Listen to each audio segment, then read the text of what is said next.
많은 사람들은 KBO 리그가 시즌을 마치는 순간 긴 겨울잠에 빠진다고 생각합니다. 텅 빈 구장, 미디어의 잠잠한 보도, 그리고 팬들의 잠시 쉬어가는 마음. 표면적으로는 야구의 시간이 멈춘 것처럼 보입니다. 그러나 이것은 아마추어적인 시각입니다. 프로의 세계에서 비시즌은 휴식이 아니라 다음 시즌의 성패를 결정짓는 설계도면을 그리는 가장 치열하고 잔인한 기간입니다. 야구가 멈춘 것이 아니라 경기장의 함성이 단장실의 냉철한 분석과 코치진의 비밀 회의 속으로 스며들어갔을 뿐입니다. 전문가들은 KBO 리그 성공의 60% 이상이 개막일 전에 바로 이 겨울의 침묵 속에서 결정된다고 단언합니다.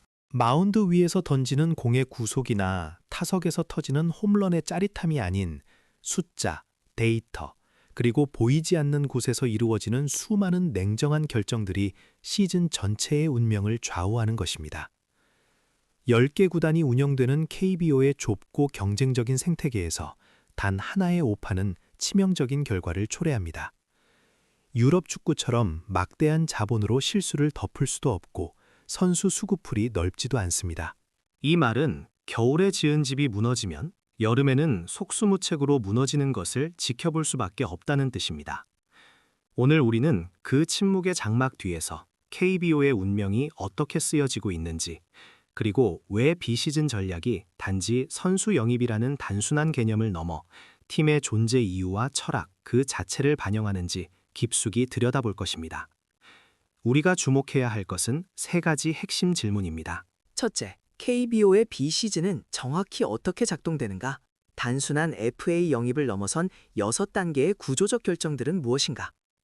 둘째, 각 구단들이 수백억 원을 투자하며 실제로 두려워하고 걱정하는 것은 무엇인가? 그들이 재계약을 주저하거나 고액의 FA 계약에 신중해지는 진짜 이유, 즉 선수의 나이와 부상 이력, 그리고 계약 후 급격한 기량 저하라는 KBO 특유의 리스크를 해부할 것입니다. 셋째, 왜 잘못된 비시즌은 한 시즌을 태어나기도 전에 죽게 만들 수 있는가? 팬들의 성화에 못 이겨 여론을 잠재우기 위한 영입, 또는 코어 플레이어의 체력과 부상 회복 능력을 오판하는 실수가 어떻게 한 팀 전체의 사기와 성적을 파괴하는지 분석할 것입니다.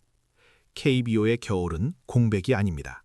그것은 청사진이며 무덤이 될 수도 있습니다. FA 시장의 움직임, 외국인 선수 스카우팅팀의 은밀한 보고서, 그리고 유망주 트레이드 협상의 긴장감은 어느 여름날의 끝내기 홈런보다 더 심장을 조이게 만듭니다.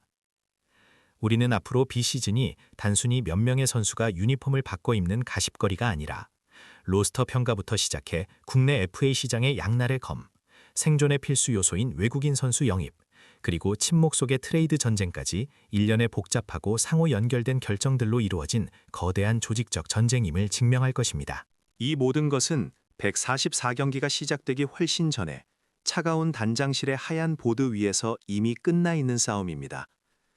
이제 KBO의 진정한 심장이 뛰는 곳, 즉 비시즌이라는 전쟁터로 들어가 보겠습니다. 이 전쟁터에서 살아남아야만 봄의 승리라는 열매를 맺을 수 있습니다. 비시즌은 단순히 몇 명의 선수가 유니폼을 바꿔 입는 가십거리가 아닙니다. 그것은 다음 시즌의 성패를 좌우하는 6개의 연쇄적인 결정 구조, 즉 KBO 시즌 설계의 심장부입니다. 이 복잡한 구조의 첫 번째이자 가장 냉혹한 작업은 전체 로스터의 재평가에서 시작됩니다. 누가 팀의 핵심 선수, 즉 코어 플레이어이며 누가 대체 가능하고 누구를 보내야 하는가를 판단하는 일은 감정에 좌우되어서는 안 됩니다. 구단 수뇌부의 단장들과 코치진은 데이터를 통해 잔인할 정도로 객관적인 판단을 내립니다. 나이, 최근 3년간의 부상 이력, 스탯캐스트 수치를 통한 기량 하락의 추세만이 유일한 판단 기준이 됩니다. 지난 시즌 팀에 헌신했던 베테랑이라도 스탯캐스트 수치에서 하락 징후가 명확히 보인다면 단장들은 이미 다음 세대를 준비하는 플랜 B를 조용히 작동시키기 시작합니다. 만약 뎁스가 부족한 상태에서 감정적으로 선수를 잔류시키면 그것은 팀 전체의 성적 하락을 불러올 뿐 아니라 젊은 유망주들에게 1군 기회를 박탈하는 이중의 비극으로 이어집니다. KBO에서 60% 이상의 성공이 개막일 전에 결정된다는 말은 바로 이 로스터 재평가 단계에서 얼마나 냉철하고 정확하게 미래를 예측했는지에 달려 있다는 뜻입니다. 두 번째 층위는 KBO 비시즌의 가장 화려하면서도 위험한 결정, 바로 국내 자유계약 선수 FA 시장입니다. KBO의 FA는 높은 몸값, 계약 후 성공에 대한 엄청난 심리적 압박, 그리고 계약 직후 급격한 기량 하락의 리스크를 동반하는 양날의 검입니다. 한 선수가 시장에서 80억, 100억이 넘는 계약을 따냈을 때 그 금액에는 단순한 실력이 아닌 미래에 대한 예측치와 함께 팬들의 기대와 언론의 스포트라이트라는 엄청난 무게가 포함됩니다. FA 영입의 실패는 단순히 돈을 잃는 것을 넘어섭니다. KBO의 셀러리 캡 구조하에서 한 번의 잘못된 대형 FA 계약은 팀의 연봉 총액을 3년에서 4년간 동결시켜버립니다. 이는 젊은 유망주에게 투자하거나 외국인 선수 영입의 유연성을 확보할 기회 자체를 박탈하는 결과를 낳습니다.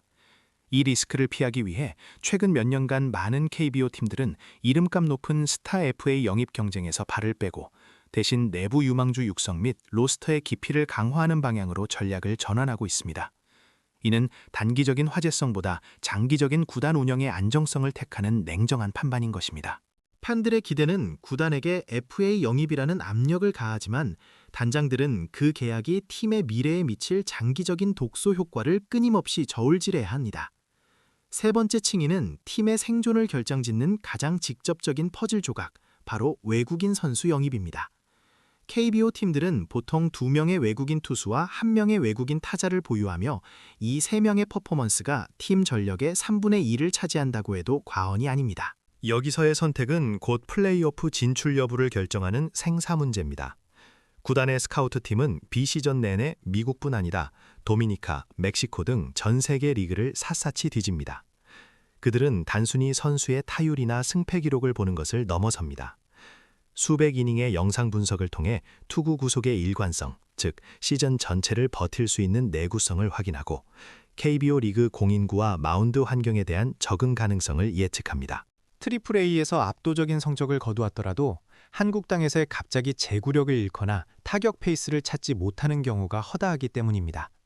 단장들이 진정으로 두려워하는 것은 이 선수의 기술적인 부족함이 아닙니다. 그들이 밤잠을 설치며 고민하는 것은 이 선수가 KBO 특유의 치열하고 정신적인 압박감, 그리고 낯선 문화적 환경을 견뎌내며 시즌 내내 꾸준함을 유지할 수 있는가 하는 점입니다. 외국인 선수가 시즌 중반에 부상이나 부진으로 교체되면 그 팀은 남은 시즌 동안 전력의 회복 불능의 타격을 입게 되며 잘못된 외국인 선수 계약 하나가 한 시즌 전체를 좌초시킬 수 있습니다. 결국 외국인 선수 영입은 단순한 통계 분석을 넘어 선수의 정신력과 문화적 적응도까지 꿰뚫어보는 통찰력이 필요한 가장 위험하고 중요한 도박인 것입니다.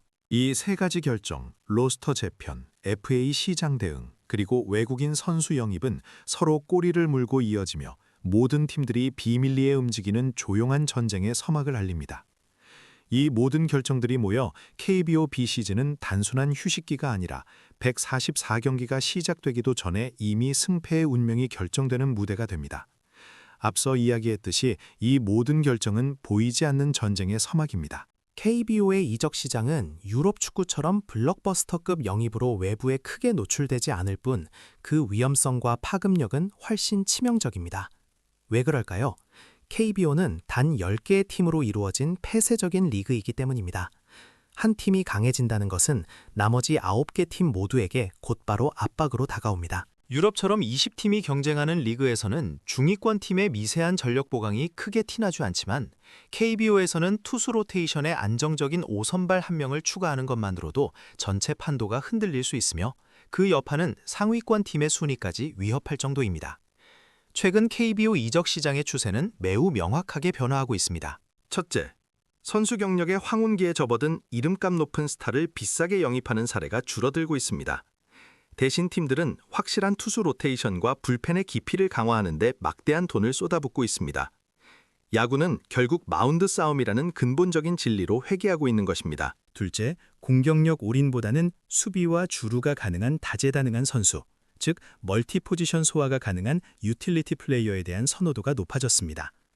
이제 팀들은 일시적인 폭발력보다는 144경기 시즌 전체를 끌고 갈 수 있는 안정성을 선택하며 단기적인 영웅보다는 팀 케미스트리를 해치지 않는 조각들을 찾고 있습니다.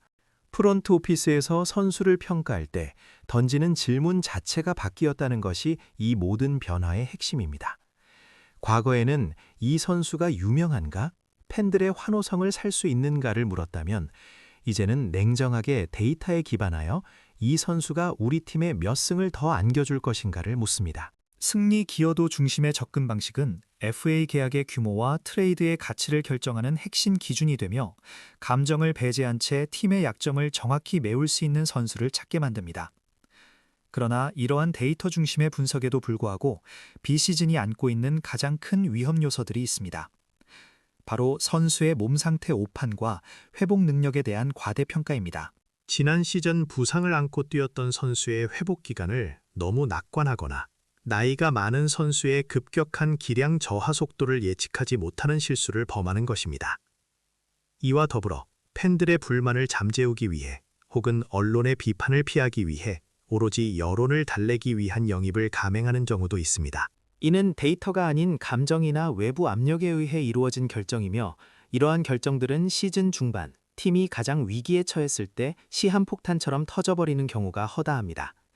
그때가 되면 이미 트레이드 마감 시한이 지났거나 FA 계약으로 인해 연봉이 묶여 자금 운용이 불가능해진 상태이므로 잘못된 비시즌 결정은 돌이킬 수 없는 피해를 입힙니다. 결국 이적 시장은 외형적으로는 조용할지 몰라도 모든 팀이 극도의 경계심 속에서 움직이며 다음 시즌의 성패를 가르는 치명적인 결정을 내리는 곳입니다. 성적이 폭발적으로 성장할 기회는 시즌 초에 나타나지만 팀이 무너지는 결정은 이미 겨울의 방 안에서 끝났다는 뜻입니다.